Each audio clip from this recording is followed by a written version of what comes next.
You are now flying. Southwest. Seasons changing, we go harder. Barely get sleep, I hit the streets, I got my guard up. I know we probably did some things that we not proud of. That's why the Father had to leave us at the bottom. But I ain't tripping cause he got us. We on a mission, time ticking on that timer. Taking the kingdom ain't no secret, bro, we got it. Cause ain't no respect without power. Rise and shine, early grind, recognize I'm certified. 12 tribes worldwide, don't act like you ain't heard about it. I'm a young kind of fly, Babylon traumatized. Hit the block, prophesy, hit me when you down the ride, nigga. Tell me now how you figure. You rob me for everything and then break me down to a nickel. Red clay be the dirt in them shackles of iron bigger. System made to enslave an intelligent mind, nigga. Listen, I got crumbs I barely eat. I got a son I never see, so if I'm playing this for keeps, then he can play me for weak. And I ain't playing what I speak. They call it hate. No, why not?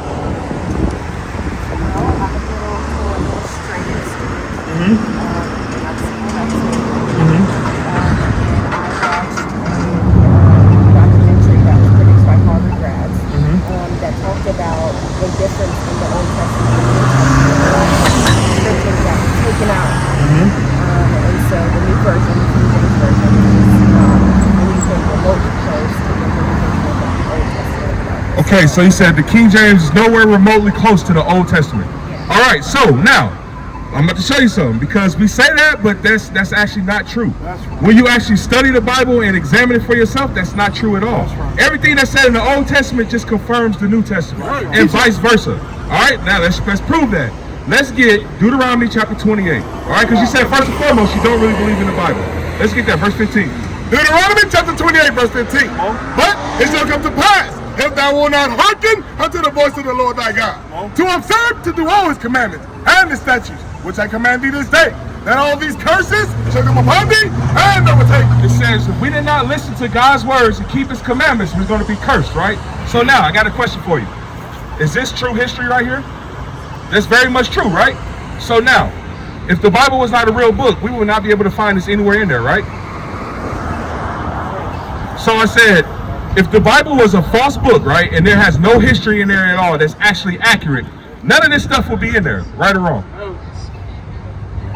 Right, okay, so now I'm about to prove, hold it up, I'm about to prove to you that this stuff is actually in the Bible. Verse 68. Bring it out.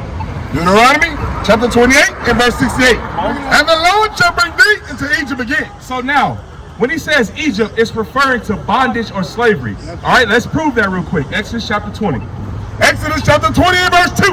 I am the Lord thy God, which have brought thee out of the land of Egypt. Out of the land of Egypt, the landmass, because when the Israelites were delivered out of the landmass of Egypt, we were serving hard bondage there. We was getting our backs whipped by Pharaoh, right? So he says, I will bring you out of the land of Egypt, read. Out of the house of bondage. From the house of bondage. So Egypt just means slavery or bondage, all right? Let's go back. Deuteronomy chapter 28 verse 68. And the Lord shall bring thee into Egypt again with ships. So he said he's going to bring a certain group of people back into slavery or bondage by the way of slave ships. Who did that happen to? Negro people. Right here. This is a true book. This stuff happened and it's documented in the Bible. All right? It said, and not just Negro people. Think about it. Look at this sign right here. The so-called blacks, Hispanics, and Native Americans. That's right. So now, when we got to ask ourselves, when did the so-called Native Americans go in slavery on ships? They did, actually. When Christopher Columbus came over here, one thing he did was took slaves back to Europe, back to Spain. That actually happened. So when it says all the 12 tribes went to slavery on ships, it's true. All right, because like I said, it wasn't just Negroes coming over here from the west coast of Africa. Our people was actually shipped over there as well. Native Americans and so-called Hispanics, yes, they were absolutely here before Christopher Columbus. Outside of that, do you believe that black people were here? I'm about to show you something. Let's get second Esdras. I'm about to show you how we got here. Because the Bible documents that as well. The Bible documents this. Like I said, this is a true book. Everything that happened in our history is in the Bible. Read. Second Esdras chapter 13, verse 40. Those are the 10 tribes which were carried away prisoner out of their own land. So when it says 10 tribes, like I just said, it's from Ephraim right here on down. These are the tribes that the Bible is referring to. Read. In the time of Hosea the king, who saw Manasseh, the king of Assyria, led away captive. And he carried them over the waters, and so they came into another land. But they took this counsel among themselves, that they would lead the multitude of the heathen. So, at this point in time, everybody was on the eastern hemisphere of the world, the eastern side. So we said, amongst this time, they took counsel on themselves and said, you know what, we want to leave over here where everybody's at and go to a land that nobody else has ever dwelt in. Read. And go forth into a farther country where never man can dwell, that they may there keep their statutes, which they never kept in their own land. And they entered into the Euphrates by the narrow passage of the river. So it says they entered into the Euphrates by the narrow passage. So right over here, they entered into the Euphrates River by the narrow passage. That's right. All right, because this is Israel right up here. That's all right, read. For the Most High showed signs for them, and he held still the flood. Held still the flood, meaning he held still the ocean. Read. Till they were passed over. For though that country, there was a great way to go, namely a year and a half. So it took a year and a half to get from right here, travel all the way down Africa, and come to this side of the world. Read. And the same region is called Osiris. So before this side of the world was called America, it was called Osiris. So the Bible documents when we actually got to this side of the world before everybody else. So yes, we were the ones occupying this side of the world before the Spaniards came over here. All right, that's Bible history. That's proven in the book. What's the Negro Bible? This isn't King James. Look it up. This is the Bible. It's a black Bible that they gave to the people that they enslaved, forcing that religion upon us. So now I know what you're talking about. That's called the Slave Bible. So yes, I understand where you're coming from now. The Slave Bible, yes, they did take stuff out of the Bible that shows us who we are. And that book is that's what Christians dominate. Like that is the dominating book of Christianity today.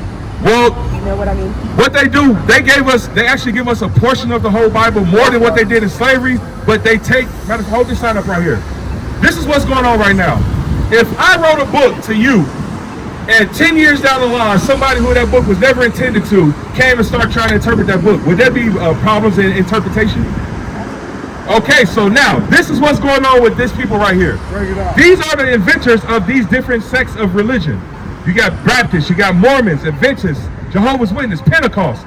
These two right here are two of the biggest forms of Christianity that our people are in today. So where do we learn the doctrine that we learn today as Christianity, as Baptists, as Pentecostal? Comes from these people. Because what happened was, like you said, yes, when they gave us the Slave Bible, they took certain versions, certain books and chapters out of the Bible and said, one of these people has to be in attendance when you're reading the book. That's right. So now they use that as a way to control us by misinterpreting the Bible and what it actually said. But all along, this Bible is talking about us and our freedom from them. It has our history in there. So yes, these schools, these people who set up these cemetery schools, they're not teaching the truth according to the Bible. Because they teach us come as you are. Where can you find come as you are in the Bible? It's not in there at all. Where can you find this image of Christ in the Bible? Nowhere. It's not in there. Let's get the image. Say it again. This man actually does this. His name was Caesar Borgia. All right, he was Pope Nicholas VI of Rome's son. What happened was during the Renaissance era, Pope Nicholas, he commissioned Leonardo da Vinci to paint him as Jesus Christ. All right, so let's see what the Bible says about what Jesus Christ actually looks like. Read. This is the book of Revelation, chapter 1 and verse 1. The revelation of Jesus Christ. Or the revealing of Jesus Christ. Because today, we don't know the true image of God. We don't know what he looks like. But the Bible has it documented. Read. Verse 14. His head and his hairs were white like wool. It says the hair on the top of his head, his beard were white and woolly in texture. Who has woolly texture hair today? Black people. Read.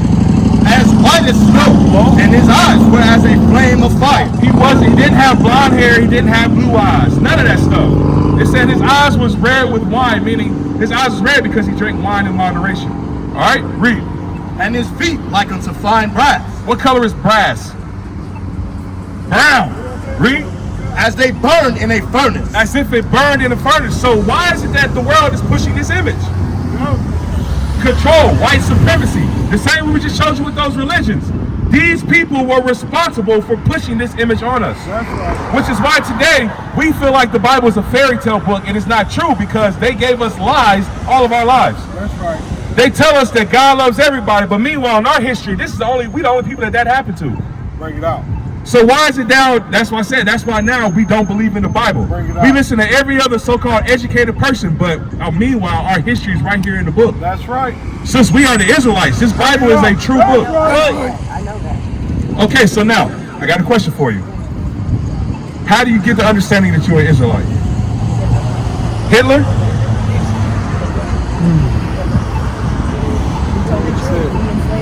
captivated people. He burned people alive because of his beliefs. You say he burned people alive because, yes. So now, That's what white people told us, because of his beliefs. so now, we bring up the Holocaust, right? One thing they don't ever tell us about the Holocaust is that just as many, if not more, black people died during the Holocaust as the so-called white people. That's right. That's hidden history that our people don't know.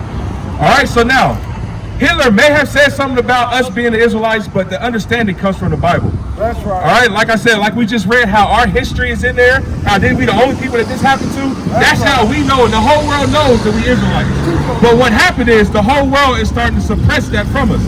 Get Psalm chapter 83. I'm about to show you why, like I said, they misinterpret the Bible, they take scriptures out, they change the interpretation of the Bible because they know that once we start learning who we are, we start keeping God's commandments, the whole world is going to change. That's right. Read. Psalm chapter 83, verse 2. For lo, thy enemy make a tumult, and they that hate thee have lifted up their head. So who is the enemies of God? Let's start there. Go ahead and say it. And who else? They the main culprits, but who else? I need a nationality of people. I'm gonna make it easy for you. Who had a part in doing this to us? Because it wasn't just the so-called white people. Who had a part in doing that to us? Bring it out. The so-called Arab man. Because still to today, they're selling our people over in Mauritania, in Libya. They're still selling us into slavery. The sub-Saharan slave trade.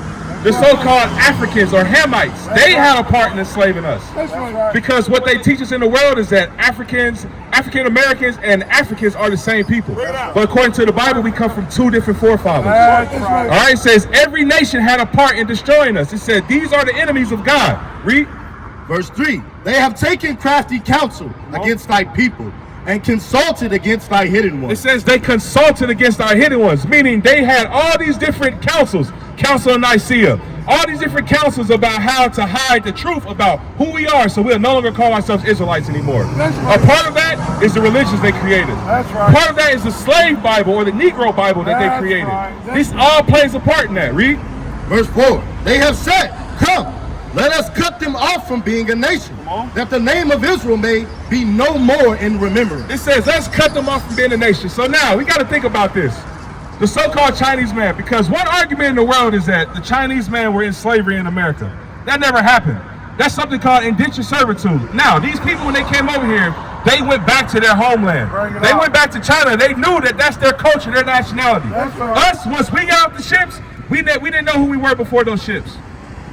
All we know is our history started at slavery. We don't know who we were before slavery. We don't know that King David is our forefather. We don't know that King Solomon is our forefather because they cut us off from knowing that we are the Israelites according to the Bible. Read. Verse 5. For they have consulted together with one consent. It says all these nations had consulted with one consent. Read. They are confederate against thee. The tabernacles of Edom and the Ishmaelites. So now it's about to name the hit list of all these people who are enemies against God. The first people that said is who? The tabernacles of Edom. The tabernacles of Edom are the so-called white man today. That's who these people are. Read. And the Ishmaelites. The Ishmaelites are the so-called Arabs today. Read. Of Moab. Moab are the so-called Chinese people today. Read. And the Haranians.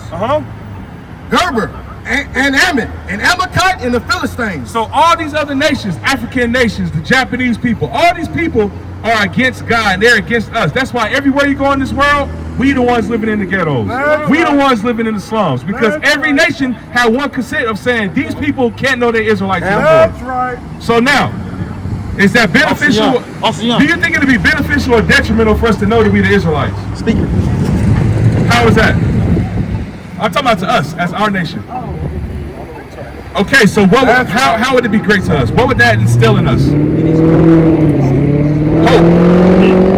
Peace, okay? Okay, so if we looked at each other and realized that we were made in the actual image of the Jesus Christ, the black man, would you think that would be benefit? That would actually raise our self-esteem, right? That's right. We would stop killing each other. We would stop selling drugs to each other. If we knew that we were made in God's image and we actually start walking like He told us to walk, you wouldn't have high rates of murder in the black community. That's right. You wouldn't have high STD rates in the black community. That's right. You wouldn't have over 19 million babies aborted since 1970. That's right. In the black community alone. That's right. We do that because we have hatred for ourselves because we have no identity. Bring it out. Jeremiah 17 and verse 4. That's right. Jeremiah chapter 17 and verse 4. And thou, even thyself, shalt discontinue from thy heritage that I gave thee, and I will cause thee to serve thy enemies in the land which thou knowest not. It says we would discontinue from our heritage. What is our heritage, sis? What's supposed to be our heritage?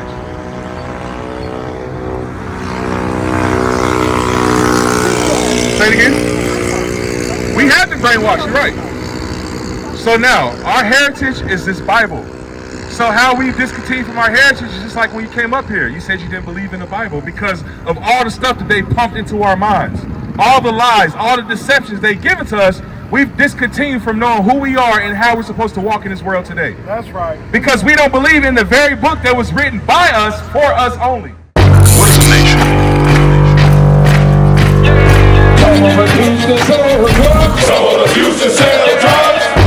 Nation is men leading by example.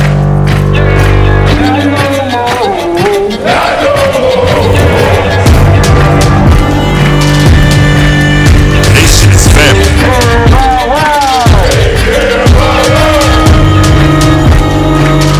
Nation is community. Nation is children with role models.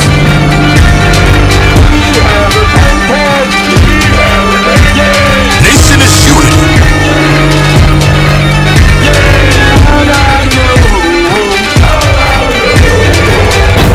Nation is you. And finally, my brethren, be strong in the Lord